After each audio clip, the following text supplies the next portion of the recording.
Assalamualaikum warahmatullahi wabarakatuh. Berjumpa lagi di channel Yohansyah Nasution Bapak Said. Kali ini kita akan menjelajah ke daerah istimewa Yogyakarta. Tujuan pertama kita adalah Masjid Nurul Huda Dongkelan, atau lebih dikenal dengan Masjid Patok Negara Nurul Huda.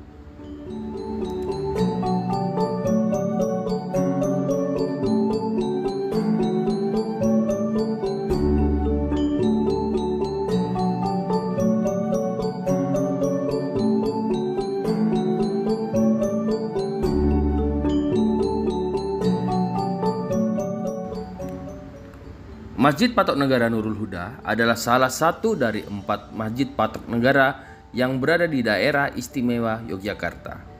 Masjid tersebut berada di Dongkelan, Tirto Nirmolo, Kecamatan Kasihan, Kabupaten Bantul, daerah istimewa Yogyakarta.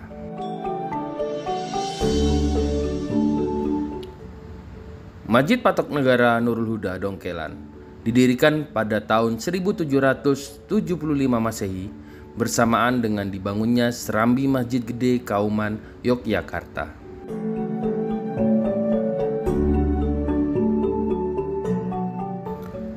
Dalam istilah Jawa, patok adalah kayu atau bambu yang ditancapkan sebagai penanda, sedangkan nagari atau negara adalah wilayah kerajaan. Bisa disimpulkan kalau Masjid Patok Nagari merupakan sebuah tanda batas kekuasaan kerajaan.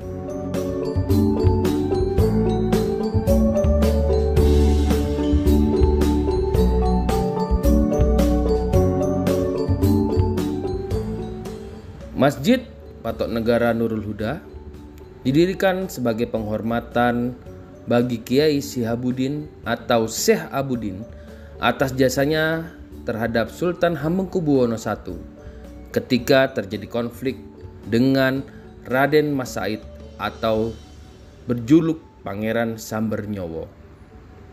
Pada saat Sultan Hamengkubuwono I menduduki tahta kerajaan, ia merasa terganggu atas kenaikan tahta Pangeran Sambernyowo yang merupakan menantunya sendiri. Sultan ingin mengalahkan menantunya tanpa harus membunuhnya. Dari keinginan itu, Sultan Hamengkubuwono I meminta bantuan kepada Kiai Syihabuddin dan menjanjikan posisi patih kepadanya jika dapat mengalahkan Pangeran Sambernyowo. Kemudian, Kiai Syihabuddin ternyata berhasil mengalahkan Pangeran Sambernyowo tanpa melukainya. Namun, Sultan Hamengkubuwono I tidak dapat memenuhi janjinya karena pada saat itu posisi patih sudah ditempati oleh Tumenggung Yudanegara. Akhirnya, Kiai Syihabuddin diangkat menjadi penghulu keraton yang pertama. Namun, posisi itu tidak bisa bertahan lama karena rasa kekecewaannya kepada Sultan Hamengkubuwono I yang tidak menempati janjinya.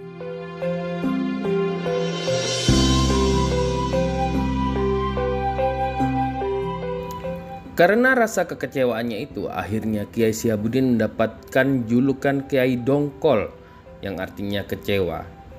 Adanya perubahan ucapan membuat nama Kiai Dongkol menjadi Kiai Ongkel dan tempat tinggalnya disebut dengan Dongkelan. Kemudian Kiai Ongkel diangkat menjadi pejabat patok negara dan dibuatkan Masjid Patok Nagari.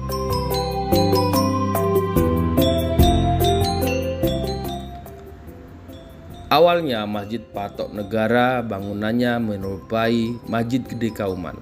Namun karena masjid ini pernah dibakar oleh pihak Belanda pada saat Perang Diponegoro pada tahun 1825 dan hanya tersisa batu penyangga tiang masjid atau umpak. Setelah dibakar, masjid ini dibangun kembali dengan sangat sederhana pada tahun 1901. Bentuk bangunan masjid dibuat seperti semula, dan kemudian dilakukan pembangunan serambi masjid pada tahun 1948. Arsitektur masjid yang dibangun Keraton Yogyakarta ini sebagian masih menyisakan ciri khas masjid keraton pada masa itu. Pilar-pilar penyangga masjid tampak minimalis, hanya ada sedikit goresan motif ukiran. Lantai masjid dulunya berwarna hitam, kini hanya digantikan keramik putih polos. Kemudian terdapat beduk tua berumur sekitar 116 tahun yang berada di sayap utama serambi masjid. Masjid ini memiliki luas kurang lebih 200 meter persegi. Tepat di belakang Masjid Patok Negara Dongkelan terdapat makam dari Kiai Syihabuddin atau Syekh Abudin. Sebagai bentuk penghormatan Keraton Ngayogyakarta atas jasa-jasa beliau terhadap Keraton Ngayogyakarta. Semoga kita semua bisa mengambil hikmah dari perjalanan kali ini, dan semoga Kiai Syihabuddin dan seluruh yang dimakamkan di kompleks pemakaman Dongkelan ini mendapatkan ampunan dan tempat terbaik di sisi Allah Subhanahu wa taala. Terima kasih. Wassalamualaikum warahmatullahi wabarakatuh.